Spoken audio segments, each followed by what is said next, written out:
Praise the Lord, precious people of God. Welcome to Agape Love for You All.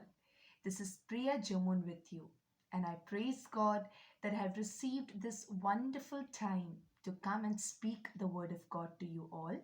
And yes, I believe that you all are doing well by the grace of God, knowing that though no one in the world may stand up for you, though no one may be there to, be on your side, but there is a God who is always there for you, who is always willing to give you a life that you desire in the will of God. So may God bless you even as today you have tuned in to listen to the word of God. And if there is anyone who has, turned in for the very first time or listening to me for the very first time, I welcome you, precious brother, precious sister. And let me say, you're not here by mistake. God has something to speak to you, and so you are here. So believe that the Lord will speak to you, and may you be abundantly blessed. In Jesus' mighty name, hallelujah. Today's word that the Lord gave me comes from the book of Ecclesiastes, chapter number 12, verse number 1. Ecclesiastes, chapter number 12, verse number 1.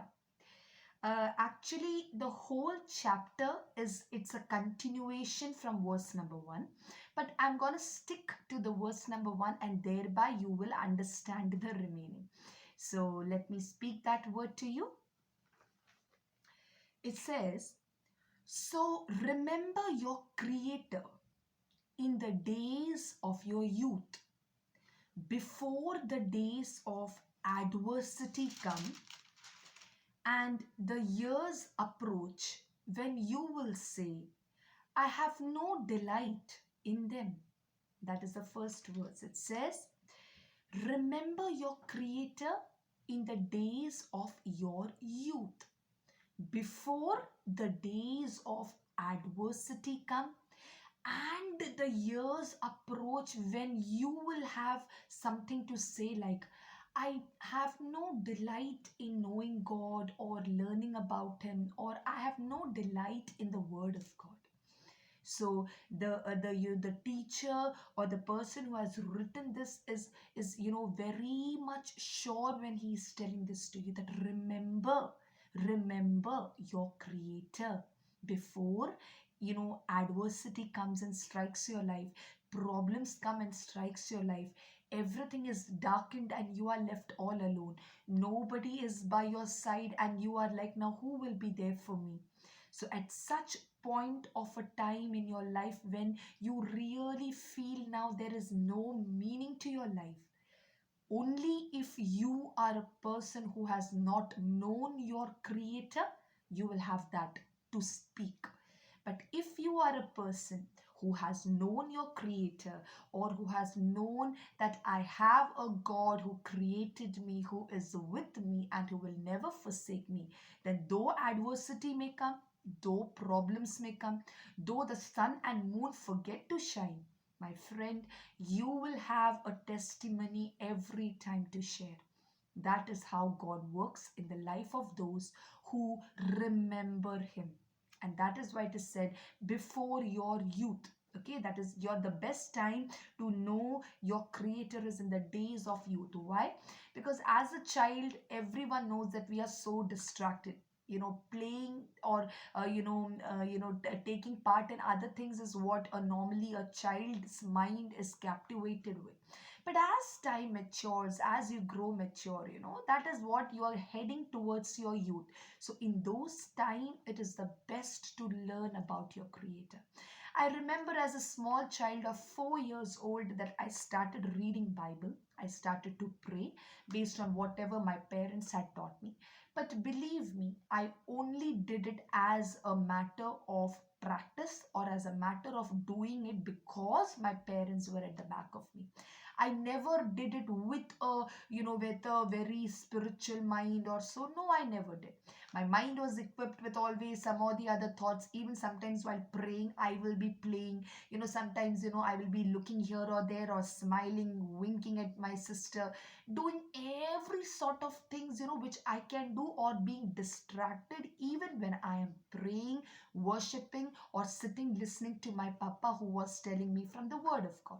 So my mind was not there. And though even in the churches we were taught the things about the Bible, that time was again a time along with friends sitting. So sometimes we would poke each other and we will smile, at each other. So that was a time that though we learned, yes, we studied, but that never sunk much deep. But believe me, whatever time I spent as a child learning the word of God, somewhere when I was growing up, I was reminded of all those things. Later, when I started reading the Word of God, God would remind me that as a child I had taught you this.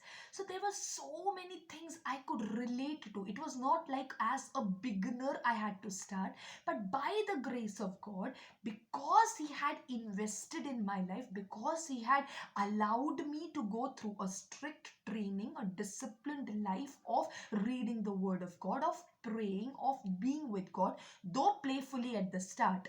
But that playful time also God used me to teach me many things as I get mature.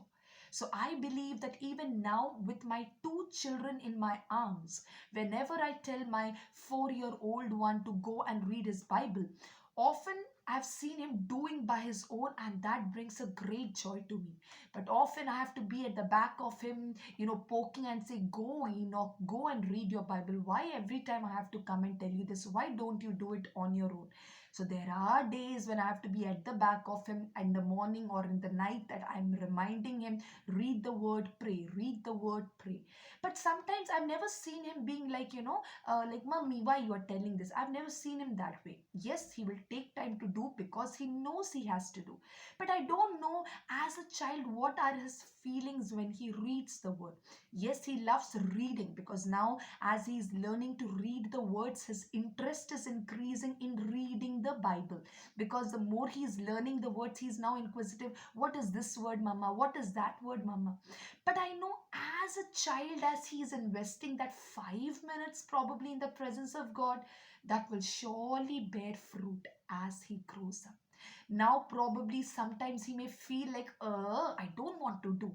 But later in his life, he will realize that it is such moments of knowing his creator that will build him up in future.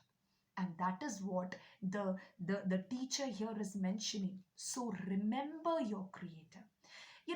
Let me just give you a few examples to make you understand the harm or the adverse effect of not knowing your creator. Let me tell you. Just imagine you are a doctor.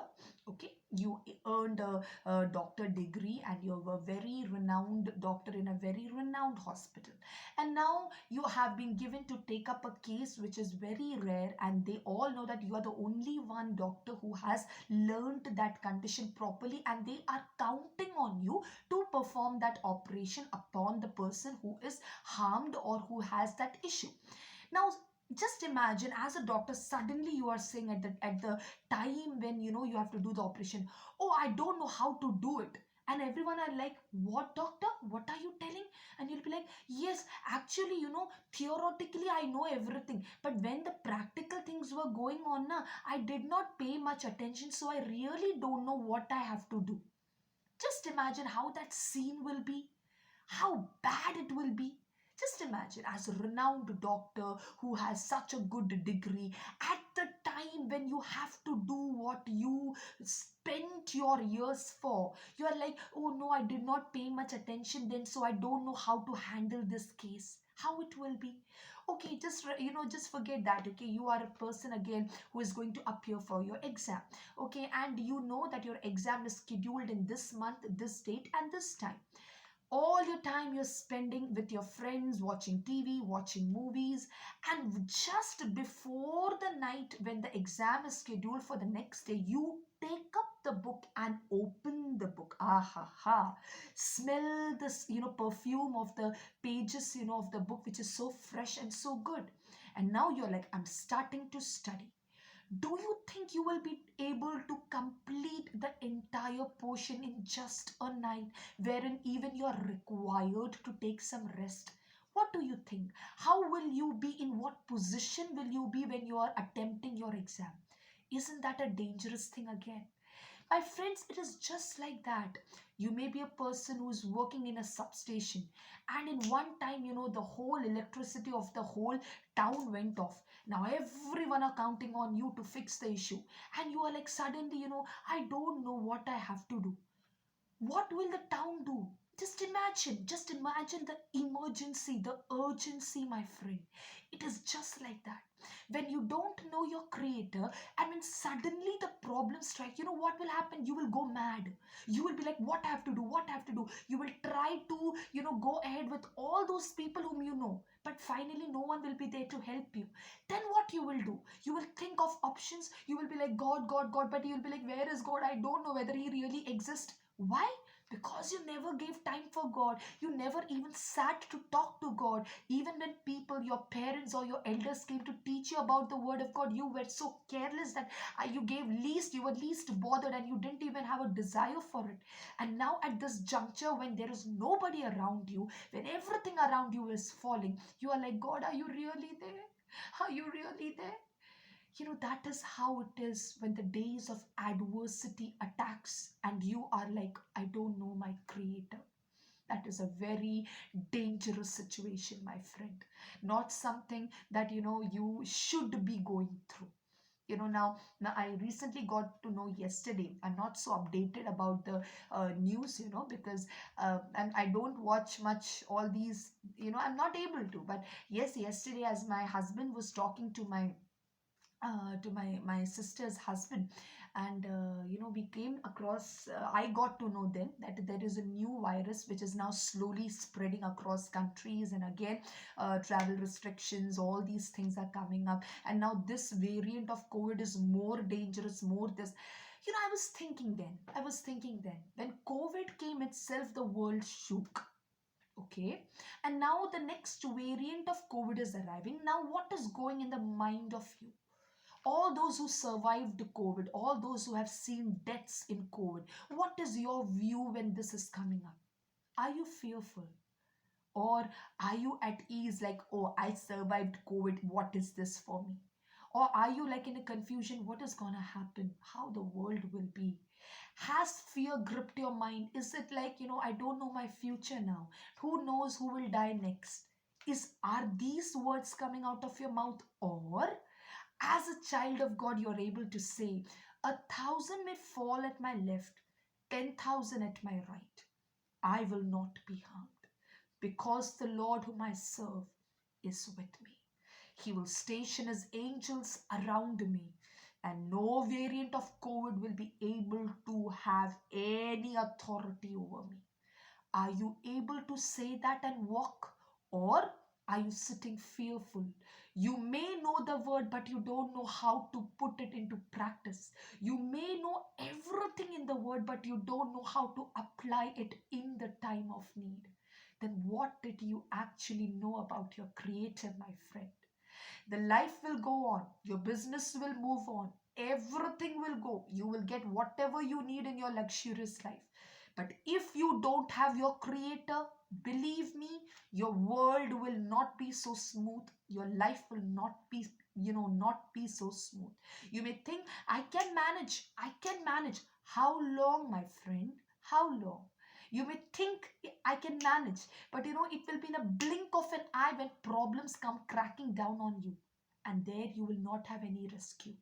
So don't, allow this time to pass. Probably now you are not a youth anymore. You are above 50, you are above 60, and you are listening to me. It's okay, uncle. It's okay, auntie. It's okay, grandpa, grandma. If you're still listening to me, let me tell you something. It is not late yet. Know your creator. Tell to God the Father, Father, I need you, Father. I know you sent Jesus to die for me so that I can live a victorious life on earth. Nothing in the world can come against me when God, your healing power rests upon me. If that is so, Lord, I want to know you more.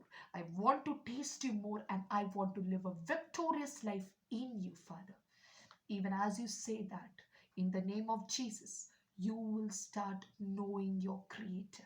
And it is good to know now before it's too late when you say, I don't have even time now. Let not that condition come to us, my friends. Let me say a word of prayer for us all. Precious Heavenly Father, thank you for your time. Thank you for your word. Thank you for making us know that without you, this life has no meaning, Father. If this life of ours has to have a meaning, then we need to know you before it's too late. Lord, there are problems arising every single day, needs arising every single day, matters and circumstances arising every single day. But we know when we hold on to the name of our God, our Father, when we pray in the name of Jesus, we know, Lord, you hear our prayers and you answer them. So help us to know you, Lord. Help us to know your word, which affirms us that do not fear, for I am with you. Help us to know, Father, that no condition that we face in the world will be able to govern us, but we will trample it under our feet. They will bow at our feet. Lord, I pray that you will encourage each and everyone listening to me to know you more, Daddy. Daddy, we love you, Daddy. We need you, Daddy. In Jesus' mighty name we pray. Amen and amen. Precious beloved ones, I pray that this word is going to be a blessing in your life. And yes, as I said, this is an urgency. Don't take it lightly. You don't know what happens tomorrow. So if today God is reminding you this, take it to heart. Take it seriously and do what is required. And may we meet up in heaven, my friends, every one of us, so that we can say that though that day, I was not so ready, but after, listening to that word, I decided to give my life to the Lord. And that's the reason I landed up here in heaven. So may we see in heaven together and have a wonderful time with the Lord our Father. And also remember to share this message to each and everyone so that everyone will know that they have a Creator who cares for them. God bless you all, precious ones. Take care. Bye-bye.